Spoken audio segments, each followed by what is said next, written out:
আপনি মাতৃপক্ষের একদম শুরু মহালয়, শুভ মহালয়। এই উপলক্ষে প্রতি বছরই পূর্বপুরুষদের তাদের শান্তির উদ্দেশ্যে গঙ্গার ঘাটে এসে আমরা তর্পণ করি।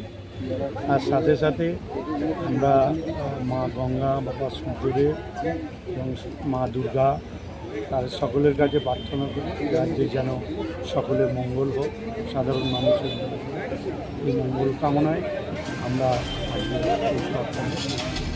প্রতি বছরই আসি। দাদা, একটা জিনিস দেখা যাচ্ছে যে মহালয়ার দিন একদম ভোর থেকেই প্রতিবাদে নেমেছেন, বিভিন্ন গঙ্গার ঘাটে প্রদীপ ভাসানো চলছে, কী বলবেন সেই বিষয়ে? সেটা তাদের বিষয়। ভারত আমাদের দেশ গণতান্ত্রিক দেশ, অর্থাৎ প্রতিটি গণতান্ত্রিক অধিকার